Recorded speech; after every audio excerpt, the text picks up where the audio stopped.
The webinar will begin shortly. Please remain on the line.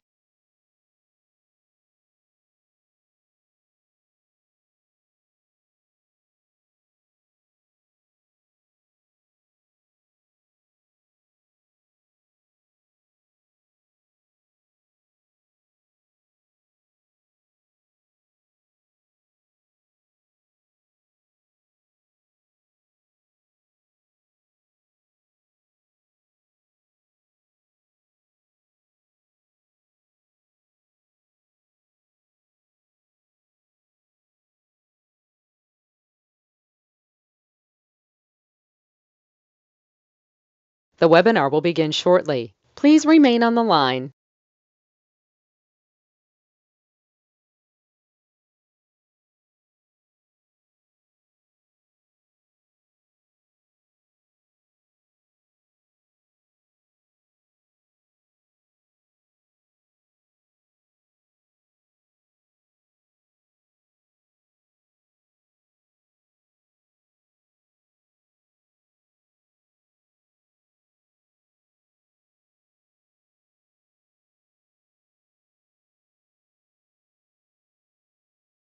The broadcast is now starting. All attendees are in listen-only mode.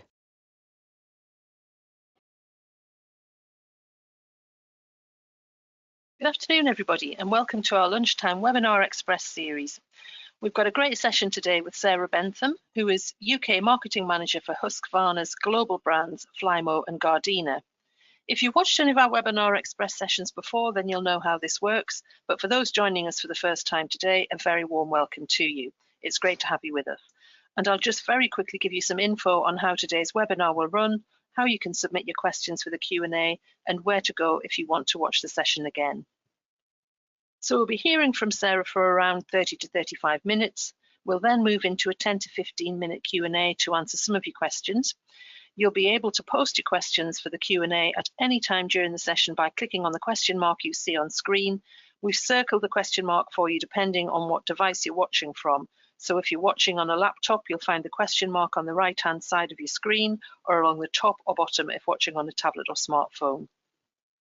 Sarah has very kindly agreed for her presentation slides to be available to download whilst we're broadcasting. So if you pop into the handout section, which looks like a little memo icon on the top edge folded over, you'll be able to download them from there.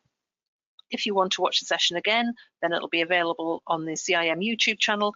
Just head into the Webinar Express playlist and you'll find it listed there. You'll also find the entire back catalogue of our Express series with sessions covering a broad range of marketing skills and insight, all free to access and available whenever you want.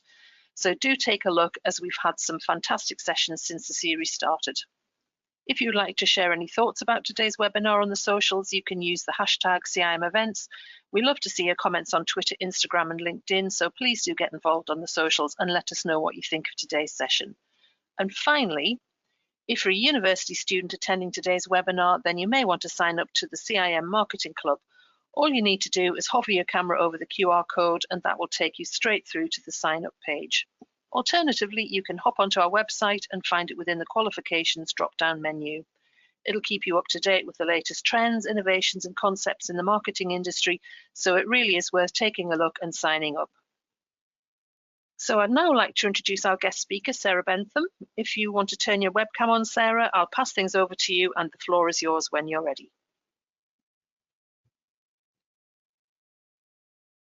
Hi, thanks Judith. Good afternoon everybody. I'm going to take you through today's webinar, Winning in the Gardening World with Influencer Marketing.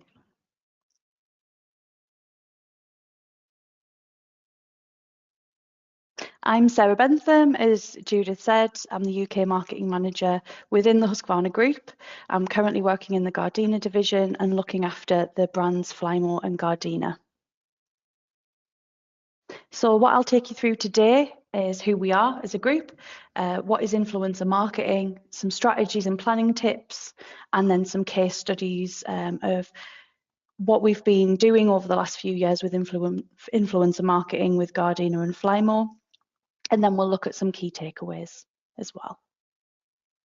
So the Husqvarna Group, in brief, we're the world leader in outdoor products for forest, park and garden care, as well as equipment for light construction industry. We've been in the business for 333 years, it's a very long time, and have over 14,500 employees with a net sales turnover of 47 billion SEK, which is around £4 billion worldwide. Our sales distribution is predominantly in Europe with 57% and the rest in North America and the rest of the world. One thing very close to our hearts, which I'll touch on in one of the case studies, is Sustainavate. So this is sustainable innovation. The group set some 2025 targets for this. So carbon emissions, we want to reduce absolute CO2 by 35%. The current rate of that is 30%, so we'll almost hit that by the end of 2022. We also want to launch 50 new circular innovations. Again, we're already at 32 now, so with more to come in the next few years, so we'll definitely hit that target. And we want to empower 5 million people to make sustainable choices around the world, which we've just started to measure. So as I said, I work within the Gardena division. So we're the premium European gardening brand, #1 in watering in Europe and, #1 in tools in Europe and #1 in watering globally. Our target market is passionate gardeners and we're very retail centric and multi-channel compared to the other divisions within the business.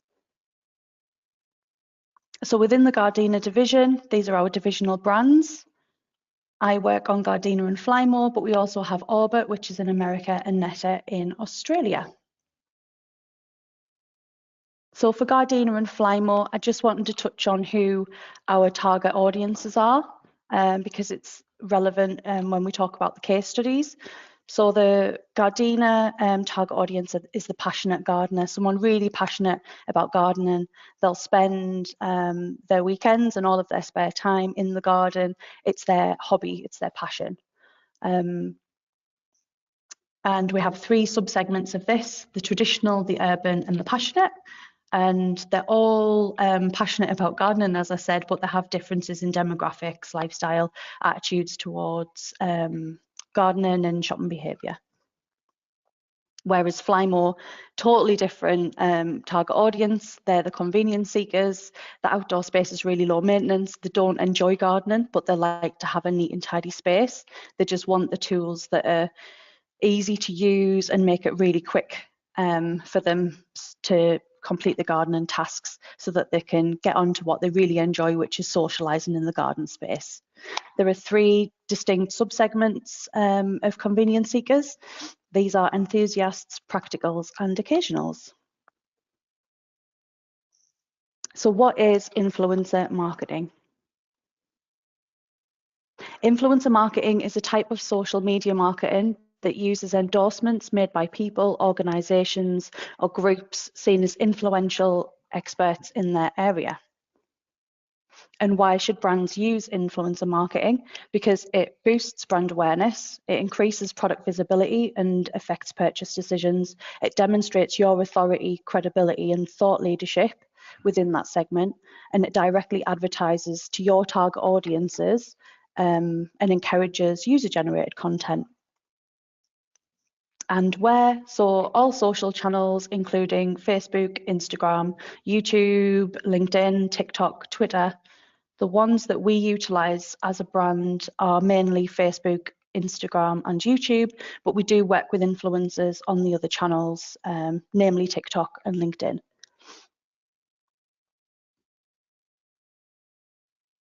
So influencer marketing, there are 3 different levels of influencers. There are nano influencers who have up to 10,000 followers. The audience is really limited, but it's cohesive. Then you have micro influencers that many brands do use. They've got over 10,000 followers, really high engagement rate. So it's still a small audience, but the audience is organically built and really, really engaging. They love the topic that the influencer puts out on their channels, and their engagement rates are typically above 8%. The micro influencers that we use, for example, in the garden industry, they're engagement rate is typically around 25 to 30, so you can find micro-influencers with a higher engagement rate, but as long as it's over 8%, it usually classes a good influencer. And then a macro influencer, this is someone with over 100,000 followers that have a large audience, typically less engagement, unless it's someone who is like a high profile celebrity or someone who has been building that audience really organically over time, and they're very engaged in the topic. So influencer marketing, it's growing year on year worldwide. The market size is now worth $16.4 billion. So it's huge. It's grown from 2016 from 1.7 billion. And Lise, if we can now launch the poll, please. So I'd just like to know from the audience today whether you budget for influencer marketing. Have you budgeted for influencer marketing in 2023, working for your businesses or brands? So please select one, either yes, it has increased versus 2022, yes, the budget is the same as 2022, or no, we don't have the budget, or no, we don't see the value in influencer marketing, or we haven't looked into it yet. So please, if you could vote. While we're waiting for the results to come through, I'll just talk you through the next slide, which is a YouGov poll from 2023 that they've just put out, saying that of the brands in the poll who budget for influencer marketing, it increased from 37% in 2022 to 75% in 2023. So now 75% of brands are budgeting for influencer marketing. They're having it as a separate budget line, which is, yeah, it's really interesting. So here's the results. So 13% yes, and it has increased versus 2022. That's great to see. Yes, the budget is the same as 2022. That's 20% of our audience. No, we don't have the budget, 48%. Well, there's some tips coming up in a little while to try and help you with that. And no, we don't see the value. That is a shame. And I hope these slides change your mind on that. And if we can close the poll, please. Great. So as I said, brands that are budgeting for influencer marketing has increased from 37 to 75%. And the spend is quite big for some brands, with over $500,000 spent. That's 11% of businesses spending that, and 43% spending less than 10,000. Typically, we'll be in that second segment, spending between 10,000 and 50,000, depending on the brand and the influencer or the campaign, or we're pushed up to the next, depending on the year. So social strategies, this is strategies and planning. Just to set the scene of Gardena and Flymo, I started with the business 6 years ago. And when I started with the business, all of the social media was internally managed. We did no influencer marketing at all. So we met with our PR and comms agency and sat down and went over some strategies for the brands and where we wanted our social media to go. And we worked closely with the agency, and they now manage, or since then have managed, our social channels and our influencer marketing as well. So that's been for the last 5 years. So when we sat down with them 6 years ago, we did a social audit, we set together a strategic plan, a long-term plan, and then a plan for the year ahead. And this is what we did. So we looked at the brand and comms strategy, long-term and short-term. We created a plan and a budget, and we set key goals and KPIs. We created a calendar of events for the following year. And we also set a small budget, which is a really good tip. We set a small budget for anything reactive, so like a one-hit reactive campaign, depending on what's going on in the season. Planning, I would say that timing is definitely key. with influencer marketing, the influencers are always very busy, or they have their schedules and calendars booked up months in advance. So when you're looking at influencer marketing and you want a really strong hitting campaign, you should definitely get in touch with them months in advance. So we always plan for a season ahead. So for example, we'll start our plan in June, ready for launch the following March. So yeah, typically 9 to 6 months ahead, we will start contacting the influencers and putting the campaigns together. Another great tip is to pick your approach, whether you do it organically yourself, go out and search for the influencers, put those lists together, or subscribe to a platform or work through an agency. One thing I would say is to definitely build those relationships with the influencers. Influencers are people, they're not businesses. And one thing that works really well for us, or has worked really well for us in the past, is to go over and above. So yes, you'll have a product that you want to focus on, and a campaign strategy, and you'll talk about the product, and you'll send a product or service to the influencer to talk about on their social channels. But when you do this, the best thing to do is send them additional. So for example, if we sent someone a lawnmower and we wanted them to talk about a lawnmower for a specific campaign, we would also send them some merchandise and a goodie bag, or a collaboration product, just so they get a little bit more, and it helps build that relationship up with them. Also collaboration. So when you're looking at a key campaign or an influencer campaign, make sure that you build and make it stronger. By this I mean look for other brands to collaborate with. For example, we do collaborations with other brands within the garden industry, non-conflicting, or we'll look to do a collaboration with a retailer where that product's being sold. So I've got some examples of it coming up, but it does make it a stronger campaign, and it hits a wider audience as well. Approach. So we would always sit down for the year ahead and map out exactly what we're trying to achieve, go into a deep dive on the creative idea and create a strict, like a brief.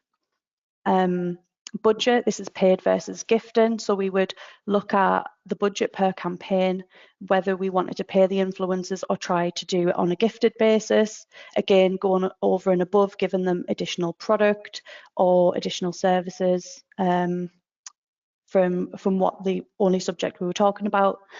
And then pick your platforms and content. So is it going to be on Instagram? Is it going to be on TikTok? What content's the most engaging for that platform? For example, Instagram, it's Reels. And then also with the influencers, agree usage and terms, and make sure that you're setting the time-bound results as well. So the different types of campaigns that we do with our agency internally, we've got 4 different types of campaigns. So we've got a general campaign, which is just a one-time event. It's planned, it's time-bound, it aligns with the overarching plan, and it's a mix of nano to macro influencers. We have Event 360, which is physical and digital, a mix of micro and macro influencers. We have seasonal campaign, so this is over a season. It's a continuous campaign with key moments throughout the season. And a one-hit campaign. This is something reactive or standalone with a sole objective or message. So in terms of influencer selection, when you're going out and looking for an influencer, what we would generally do per campaign is create a macro, micro and nano list. And then from that list, we would then sit down and go through, do they align with our target audience?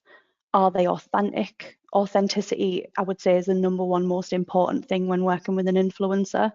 It needs to be someone who would use or does use your product or service. It's got to be someone, for example, for us, it has to be someone with a garden.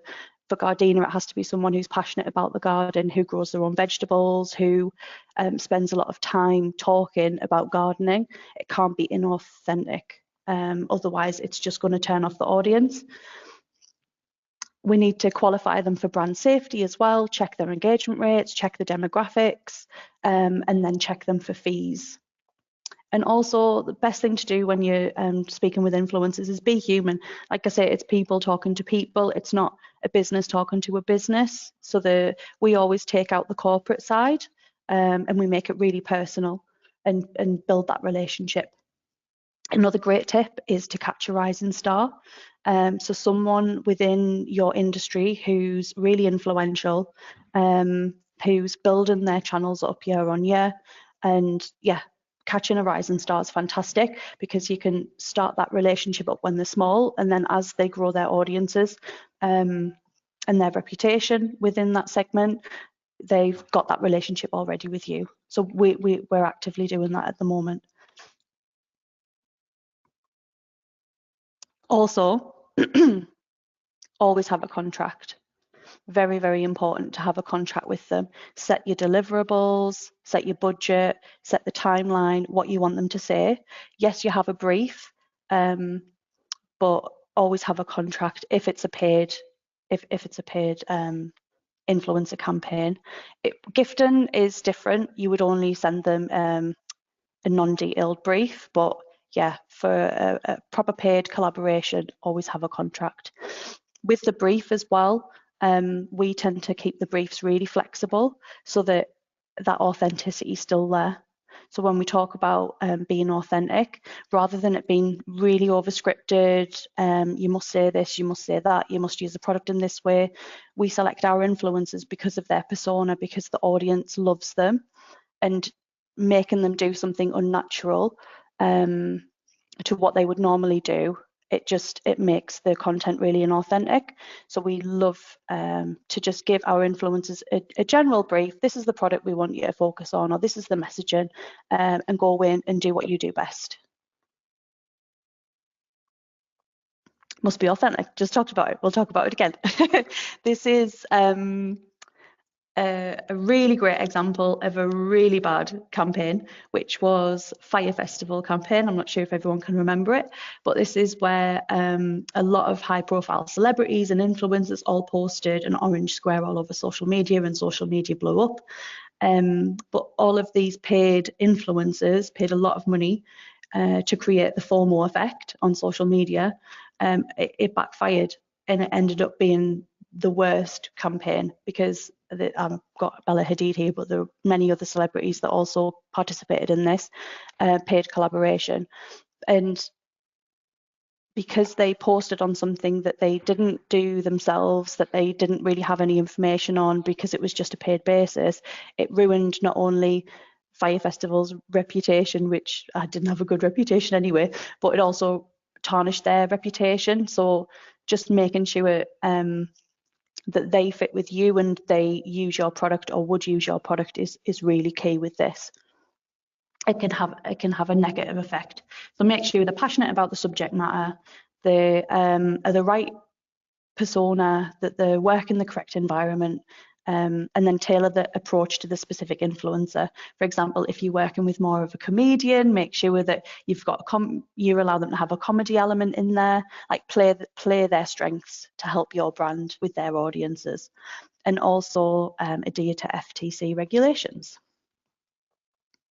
And this is why it's important, because YouGov did a poll and 62% of consumers agree it's unethical for influencers to promote products they don't use themselves. It's a huge turn-off.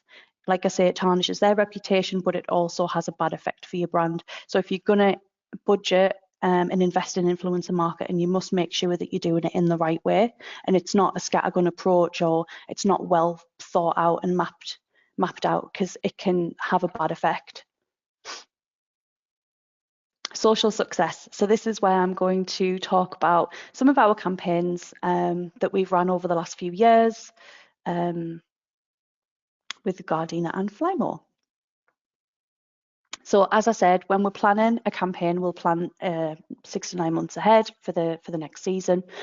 We work with our agency really aligned with them, and yeah, like I said, they run all of our PR and comms and our social media the help with the influencers and ambassadors as well.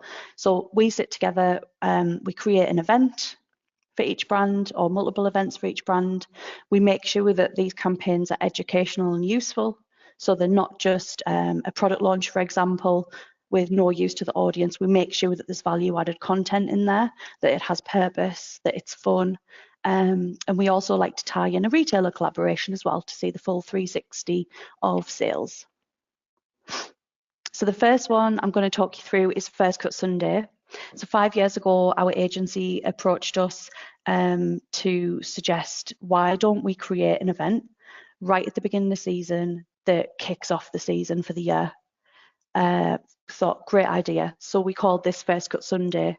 There was a bit of an educational piece in that as well, whereby consumers were contacting us on social media asking when to first cut the grass in the year, how to first cut the grass so that they didn't damage it. And yeah, there was a lack of knowledge there. So we thought, great, we'll have an event at the beginning of the season. It kicks off the season, and we'll work with influencers. And yeah, from the last 5 years, it's just snowballed, to be honest. We work with a mix of macro and micro influencers, and it's also gathered press attention because we've been doing it for 5 years, and it is the kickoff event of the season. The press, the national press, now come to us and our agency and say, right, when is First Cut Sunday? Because now they know that it should be in the calendar, and they come to us asking for that date, because then they know it's the date that they then talk about the gardening season, or the kickoff of the gardening season. So this 2022, I was going to say this year, but it was last year. Last year, we worked with a mix of 7 key influencers. We created 32 pieces of content, and we had a total reach for the campaign of 2.3 million. We worked in collaboration with eBay. So the influencers would have a swipe up to eBay, or would suggest to go and buy the products from eBay. And year on year, we had a 400% increase on sales on eBay, which is fantastic. And as I say, we received 18 pieces of national press around First Cut Sunday as well. So really successful campaign that we've built an event from 5 years ago, and every year we've repeated that event and kept the consistency. And now we have influencers and press coming to us asking if they can collaborate, asking when the event is. The same with the retailers. So we've been working on this with eBay, but now other retailers we distribute via, they're also coming to us asking when First Cut Sunday is, because then they'll start their promotional activity, and they'll change the content on the site. So yeah, great campaign. The next one was Garden Staycation, which I'll click on. So Garden Staycation was created, it was a one-hit campaign. So we've not repeated the campaign since. It was reactive to COVID. So when COVID hit, us marketeers had to be really reactive and adapt our budgets and plans, and come up with marketing campaigns when everyone was trapped in the house. We all remember it. It's a bit scary now to think about COVID. So what we did, we sat down with the agency and, well, over Teams, not sat down. We sat over Teams with the agency and came up with Garden Staycation. This is whereby we challenged 5 key influencers, macro influencers, to transform their gardens into staycation holiday destinations. And it worked really, really well. It was a 4-week summer challenge. So they had 4 weeks to transform their gardens. The campaign itself got 386,000 views, a total reach of 1.2 million with no boosting as well. None of this is boosting, this is all organic. 25.3 thousand engagements and almost 4,000 comments. To really strengthen it and make it highly engaging, we incorporated a competition as well, whereby 20 lucky competition entrants could win a suitcase full of Flymo goodies to have a staycation at home. We've made it really fun and engaging. And it was also award winning because we won the North East Marketing Awards 2021 adaptability campaign as well.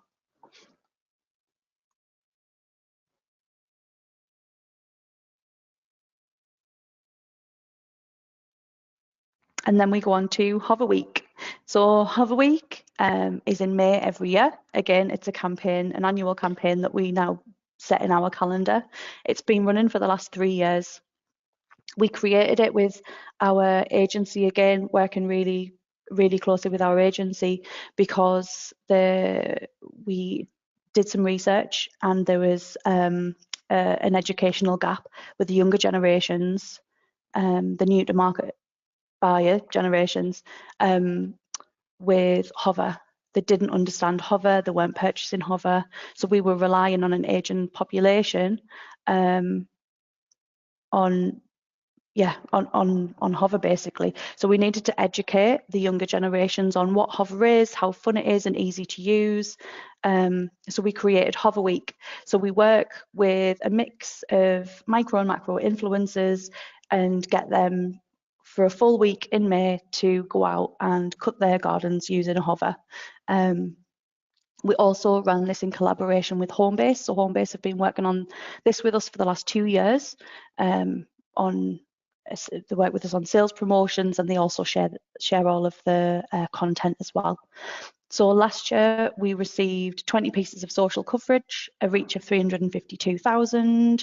We also had 12,000 clicks to Homebase. Like I said, there was the click link or the swipe up on all of the influencer content, and our Hover sales increased year on year by 259%.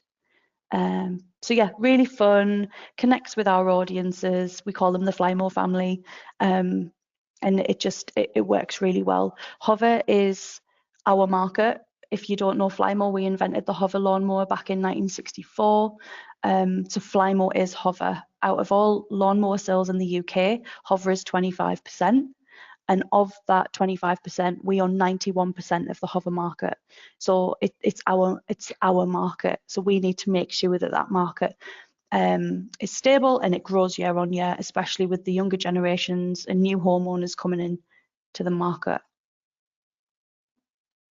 The next case study I'm going to talk about is the Event 360. So this is where we mix the physical with the digital. So this example is Gardena in Chelsea Flower Show last year. So we had a trade stand garden with a really sustainable message about food waste, about our carbon footprint, and about plastic waste as well. So there were some really key sustainable messages in there, which aligned with a new product range of sustainable tools made from recycled consumer plastic. So what we did was we again sat with our agency, collaborate, brainstorm, and we thought, how can we enhance this physical event using the digital? Yes, we're at the event, but how can we let everyone who's not attending also see us at the event and the key messages that we're putting out there?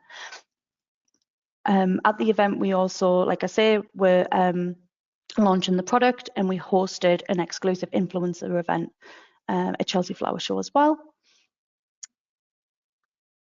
So I'll show you some images. So while Chelsea Flower Show was launching, we worked with a mix of 6 key influencers, really passionate gardeners, and they were at home in their own environments using and talking about our new range of products.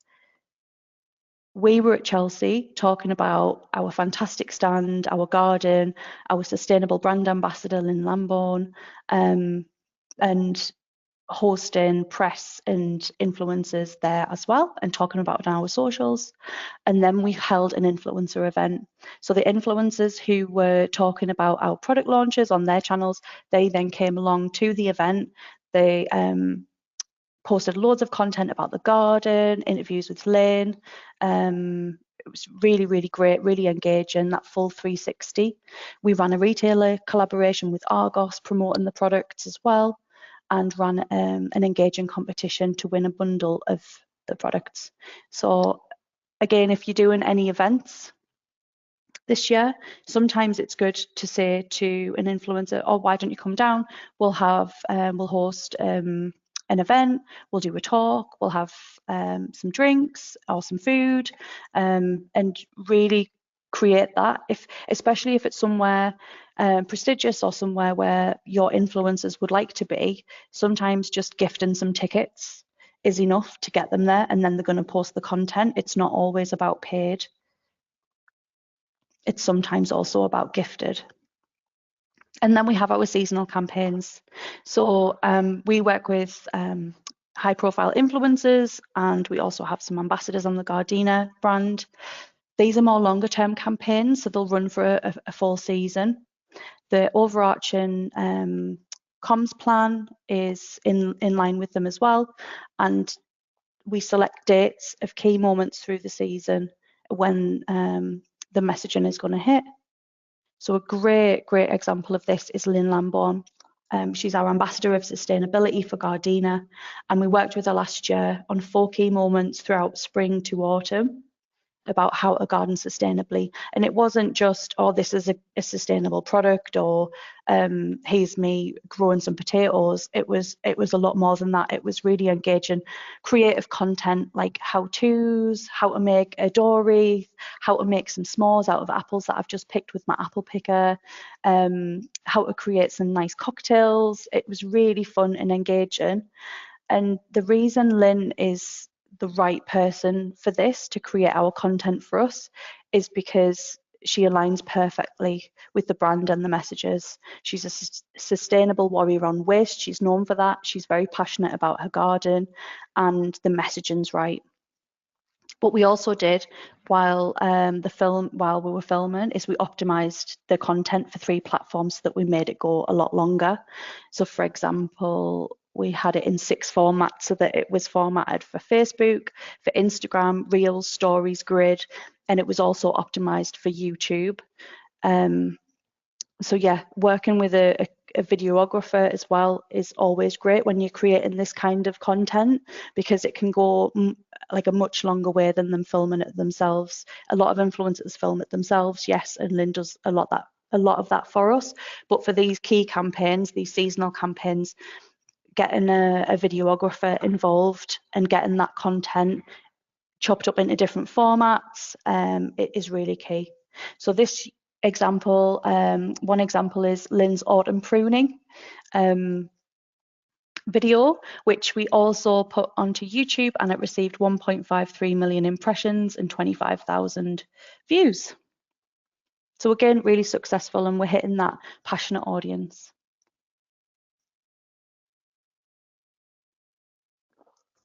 Now this is an example of a one-hit campaign. We do a few of these in season, depending on what's going on in the season, to be reactive or to be standalone. It's really product focused. Sometimes we'll do it in collaboration with a retailer. It's sales or awareness driven. And it's generally, we'll do this with a macro influencer. And again, we'll make it really fun, authentic and playful. A great example, so our agency came to us last year and said, wow, have you seen the pool guy on TikTok? He's got 13.9 million followers, almost 14 million followers, and he's got 404,000 followers on Instagram. And they said, we think he would be great to do some garden activity with Flymo. So because he's out there, he's cleaning the pools, he's already in other people's gardens, he's got an engaged audience of cleaning, why don't we get him to work with the Flymo blowback? So I said, yeah, no problem. His fees were within the reactive budget, which is great, that's what it's there for. And that week we worked with him. His TikTok reel received 1 million views. So just off the back of, should we send him a blower and work with him, we got 1 million views. And then we did it in collaboration with Amazon, and we sold 1,500 units that week. It was just incredible. Another great example is Tired and Tested. If you don't follow her, you should. She's hilarious. She's a comedy mum, she calls herself. And she worked with us on our robot campaign. It was standalone. We loved her and we loved following her. And yeah, we thought she'll be great for growing robot awareness and robot sales. So we contacted her, and yeah, she worked with us in collaboration with eBay, and we sold 252 units with 80,000 views. So we're great for awareness, aligns with her audience, really fun and playful, fab. Another great example of the one hit is for Gardena. We wanted to grow awareness of Gardena now being sold in Homebase. We had 1 metre space in Homebase, and we were competing against another brand right next to us, and we thought, right, what can we do? How can we utilise influencer, the influence of influencers? So we worked with JP's Life and Loves and KJG Home. They have different audience sizes. One's micro, one's macro. So 48,000 and 446,000. And the content was just fantastic. So again, we mixed the physical with the digital. So we got them to go into a home-based store to say, wow, look, this is Gardena. And they filmed themselves in the store, which we got permission to do in advance of. And then they took the products home and they used the products. You can see JP there in the top corner going through his sprinkler to cool himself down after he'd been in the garden all day. But again, it's that one hit. It's really cost effective. And it's selecting those influencers that are right, that are passionate about the gardens, and their audiences align with our audience. And we received almost 40,000 views on JP's and 502,000 views on KJG Home. And the content they created was just fantastic. They went over and above what they were contracted to do, because we sent them extra product and we worked with them really closely. So it always works. And then gifting, for those who don't have a budget specific to influencer marketing or can't afford it, or just want to do some experimentation with it really, gifting, I would say always try. We've done this over the years and you can have a few surprises. Sometimes it doesn't work, which is fine. We've had a few cases where we've sent out some product or some robots, and we've made them really personalized and skinned them and named them, but they don't always get posted about. Ones that I will mention, Joe Wicks obviously does nothing on a paid basis. He only promotes his own products on social media, but he will post about products that he does love. So we contacted him and said, we'd love to send you a robot for your garden. He said, great, yeah, send me it, I'll try it out. So he set it up in his garden and did loads of posts about it, completely free, which is great because it was a product that he loved. And then every time he exercised in the garden, especially over COVID, or he was playing out with his kids, it was there, it was in the background, it was product placement. It's really, really great. Same with Kelly Brook. So Kelly Brook, we were talking with her agent and about doing some collaboration with us, about doing some influencer marketing, and unfortunately it was just way out of our budget at the time when we were in talks with the agent. And we just said, look, do we have permission to get Kelly's address and just send us something? And they said, yeah, no problem. So we sent her a surprise. We sent her a robot, which is what we wanted to work with her on. And we also sent her a cake. So we worked with this cake maker to make a cake, I know it sounds silly, of her garden with a picture of a house in the background with a robot. And she posted like 3 stories in a grid post about this cake. And then the robot was featured in it with her partner at home. It was just phenomenal. And we got all of that for free, just the cost of the cake and the product. So it's always worth a try. Always ask permission. And always send them a surprise as well. So don't just send them the product, send them something else that's eye-grabbing or catch their attention or give them that nice feeling. Like I say, it doesn't always work out. Sometimes you're sat by your phone and looking at their Instagram every night thinking, oh, they're not going to post about it, which is fine.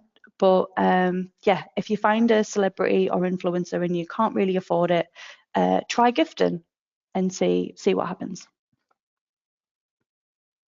So key takeaways, influencer marketing can be a success. It's something you should definitely build on year. We have over the last 5 years, and we've now got a group of influencers who we work with year on year. It's really, really authentic, and those relationships have been built. So I would say, yeah, try it if you haven't already tried it, and definitely put it in your marketing plans and budget.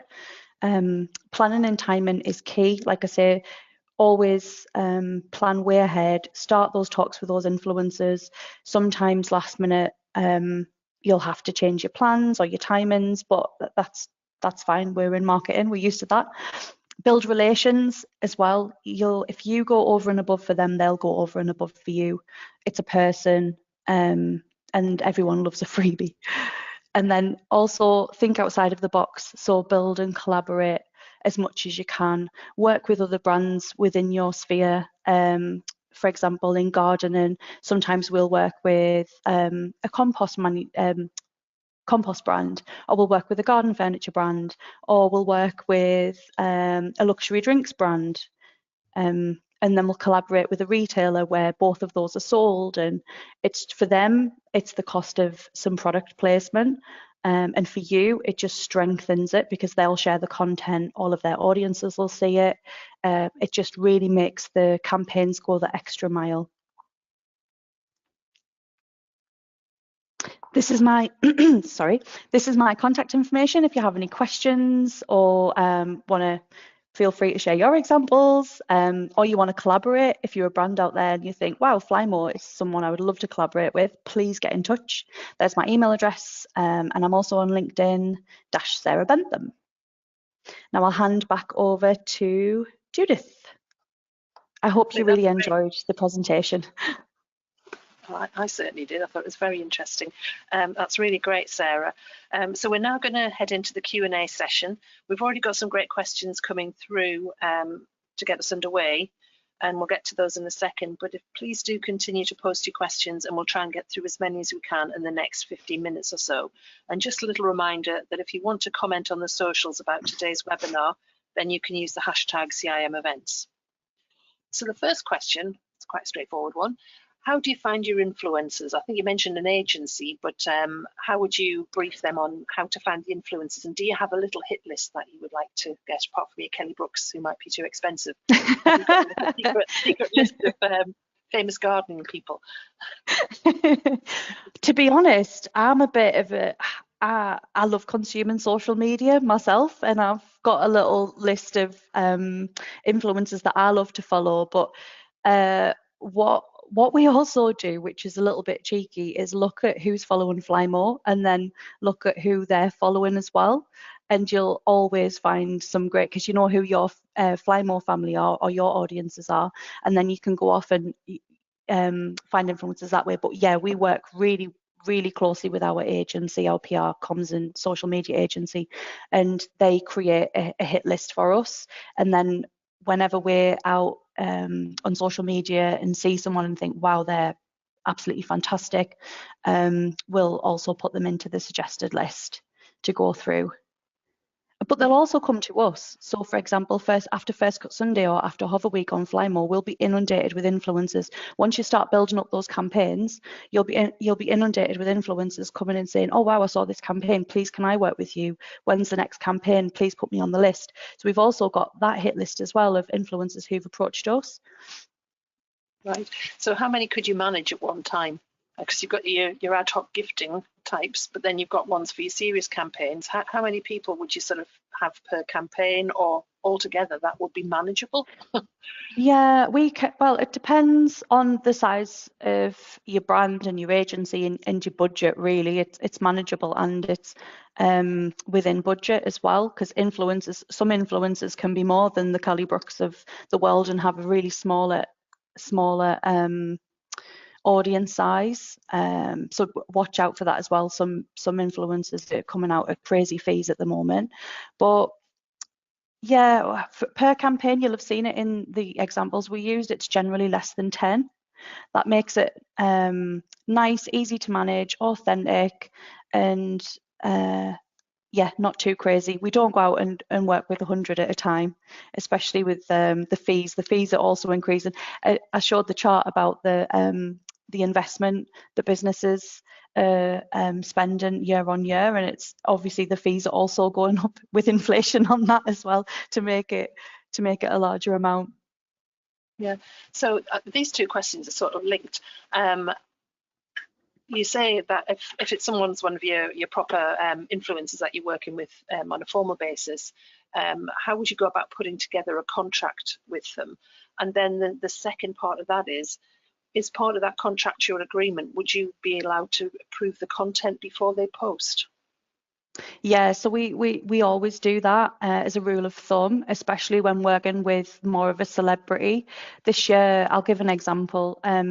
this year we're working with Joe Swash, Stacey Solomon's partner. Really excited. So we're working with him on Flymo as a seasonal campaign, so 3 key moments through the season.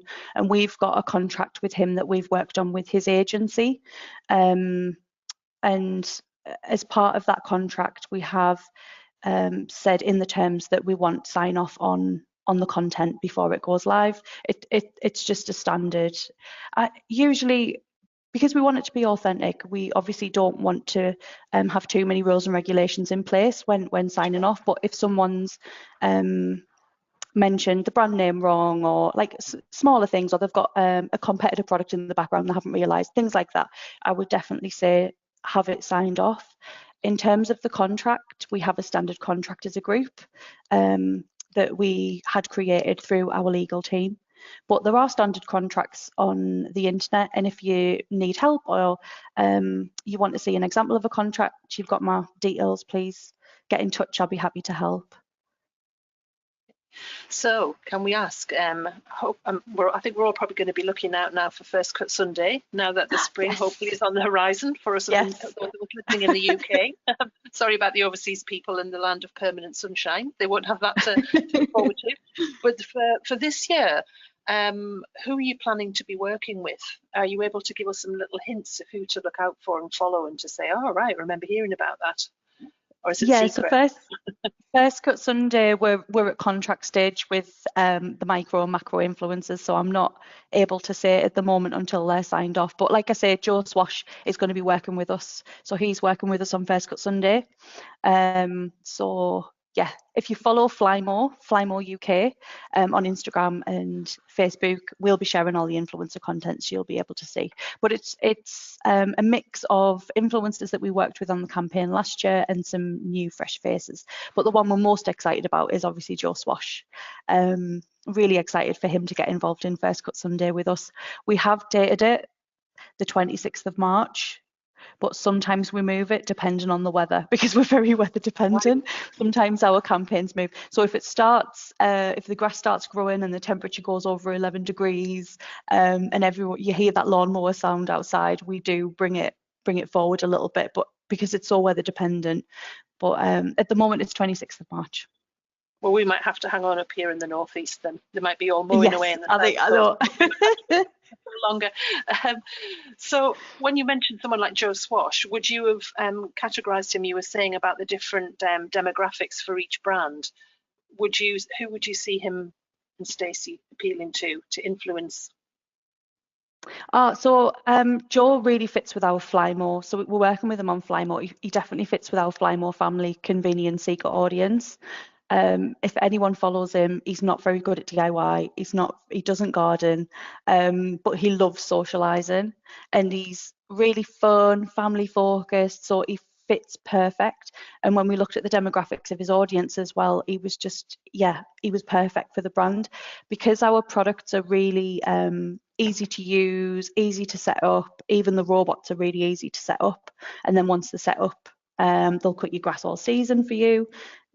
We thought he's just his persona, he's perfect, and his audience really aligns with our audience. So we're just happy that he's signed the contract and he's working with us this year. But they've just had a baby, so I'm waiting to send his product until after he's come off paternity leave. I saw that. Yeah. There's a question here as well about can there and I guess you're looking at people who are very authentic, as opposed to the examples that you've given, the very famous, global celebrities that might get involved in certain things. Is there a consumer skepticism at times about the lack of trust in the influencers? I guess you're trying to read that out by looking for authentic people who would share your brand values, but is in general, would you say, beyond your company? Yeah, there is a skepticism out there, and we try and avoid it as much as possible. Like we talked about the authenticity, rather than scattergunning it and just paying a bunch of influencers because they've got large audiences. Also be careful, make sure you check the demographics of audiences as well, because some influencers pay for their audiences and the false audiences. So make sure you look into the detail.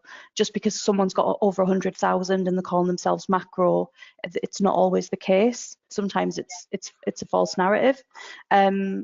But if you look at recent polls like on YouGov or an Influencer Hub, there are polls out there about lack of trust in influencers. And yeah, I think it's just more of a skepticism, and especially with all of the celebrities at the moment being fined, and like Kim Kardashian, for example, posting without the FTC regulation. She was fined for that because, yeah, it can be misleading, but then the audience knows as well. The audience will think, oh, they don't use that. They've never talked about that. They don't go in the garden. So it's best to definitely align your influencers with your content, your product or your service. Got a question as well. Do you usually, you mentioned about having like partnerships with people like Amazon or eBay. Yes. Someone's asking, do you always run with an incentivized offer on the campaign, or literally just a link through to buy the product? Do you sometimes offer discounts or other incentives? It depends on the retailer. Generally, retailers will, because they'll want to jump on the back of it, but it's more the retailer decision. So we'll work with them, with the sales manager. So we have account managers per account here with the retailers. We'll sit with them, their buyer and their marketing teams ahead of season and say, these are our campaigns, these are the dates. Do you want to get involved? And generally they'll say yes, because they'll love it, and they'll set the promotional plan around that.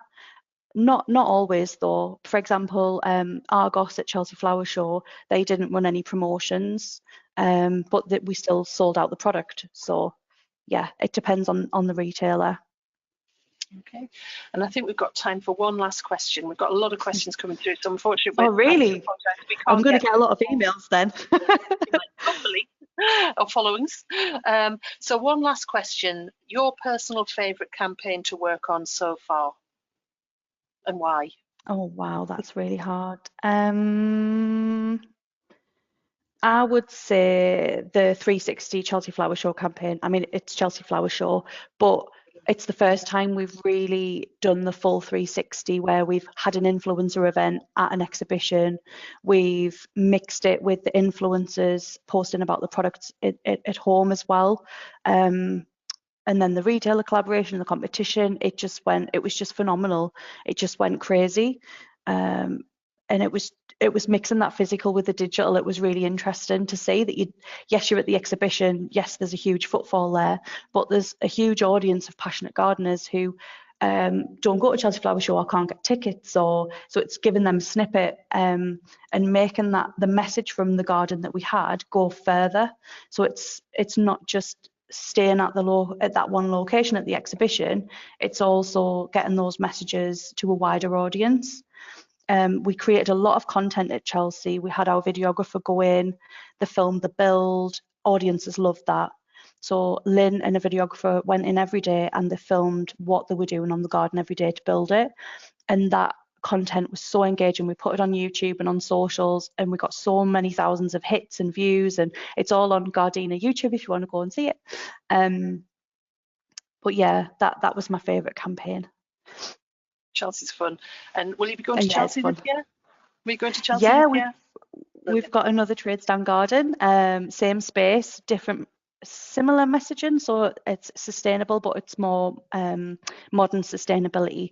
So rather than the upcycle, it's more modern sustainability and how you can make something look really modern and innovative out of recycled products.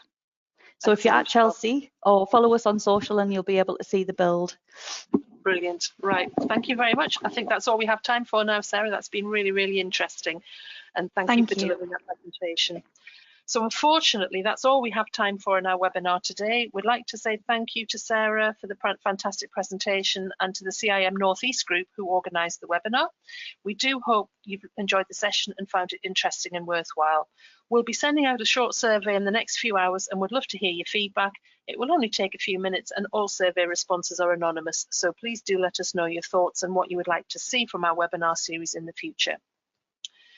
We'll be back with our next Webinar Express on Thursday, the 9th of March, which is Chinovation, Why It Matters to Your Brand, with Domenica Di Lieto from the award-winning agency Emerging Communications. You'll find further details listed on the events page of our website, where you'll also be able to register for the session. So that just leaves me to say a final thank you to all of you for joining us today, and we hope you've enjoyed the webinar. Take care, everyone, and we look forward to seeing you again soon. Thank you.